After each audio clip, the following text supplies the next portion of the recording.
हाँ तो दोस्तों, लेटेंट व्यू के क्वार्टर 3 के नंबर्स आ चुके हैं, तो उसी के बारे में हम इस वीडियो में बात करेंगे और जानेंगे कि आपको लेटेंट व्यू के अंदर इन्वेस्ट करना चाहिए या नहीं। चलिए शुरू करते हैं। तो देखिए, सबसे पहले अगर हम यहाँ पे रेवेन्यू के नंबर्स की अगर हम बात करेंगे तो पिछले क्वार्टर के कंपैरिजन में ये नंबर हमें 9% से बढ़ता हुआ नजर आया है और ये नंबर आया है 145 करोड़ पे। ऑल ओवर देखा जाए तो यहाँ पे ग्रोथ के नंबर्स हमें यहाँ पे काफी अच्छे नजर आते हैं। अगर हम प्रॉफिटेबिलिटी की बात करेंगे तो ये नंबर पिछले क्वार्टर के कंपैरिजन में 40% से बढ़ा है और ये नंबर आया है 52 करोड़ पे। देखिए, ये नंबर को देख के आपको ज्यादा खुश नहीं होना चाहिए, क्योंकि यहाँ पे लगभग 13 से 14 करोड़ का जो नंबर है वो यहाँ पे जो कंपनी की जो अदर इनकम्स होती है, यानी कि जो कंपनी के इन्वेस्टमेंट्स होते हैं, वहां से हमें यहाँ पे बढ़ती हुई नजर आई है। बाकी अगर हम ऑपरेटिंग बेसिस पर अगर हम बात करेंगे तो यहाँ पे लगभग 38-39 करोड़ के लगभग कई कंपनी का प्रॉफिट हमें यहाँ पे नजर आता।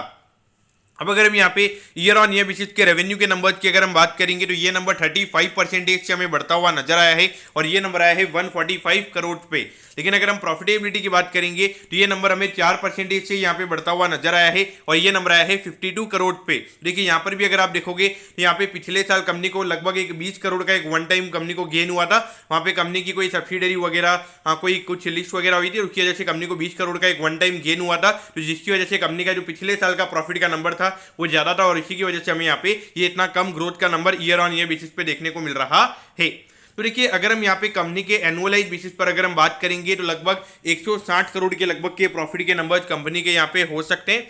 तो उसके हिसाब से अगर हम वैल्यूएशन की अगर हम बात करेंगे तो लगभग 50 के पी रेशियो पे ये कंपनी हमें ट्रेड होती हुई नजर आती है। तो 50 का पी रेशियो में यहाँ पे काफी ज्यादा नजर आता है और वहां पर अगर आप देखोगे अराउंड 30 करोड़ का पूरे साल में लगभग कंपनी को यहाँ पे एक अदर इनकम के फॉर्म में गेन हुआ है। तो अगर हम अदर इनकम वाले नंबर को अगर हम हटा देते हैं तो उसके बाद में लगभग 130 करोड़ के नेट प्रॉफिट का नंबर हमें यहाँ पे कंपनी का नजर आता है। तो उसके हिसाब से अगर हम देखेंगे तो लगभग 60 का पी रेशियो में यहाँ पे कंपनी का नजर आता है।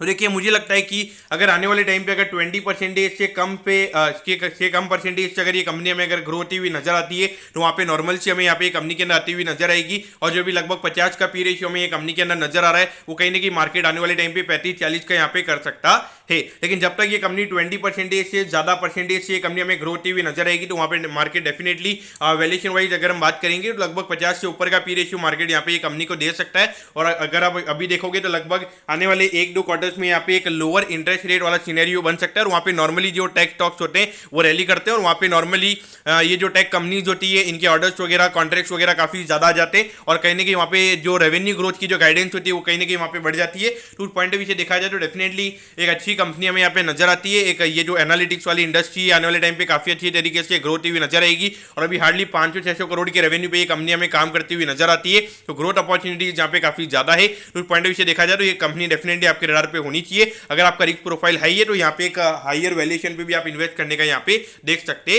हो। तो दोस्तों, मैं होप करता हूँ कि लेटेंट व्यू एनालिटिक्स के क्वार्टर 3 के जो नंबर्स हैं वो आपको अच्छे समझ में आ गए होंगे। अगर आपकी कोई भी क्वेरीज है आप कमेंट कीजिए, मैं जरूर आपके कमेंट पर रिप्लाई करूंगा। ओके दोस्तों, thank you, have a nice day.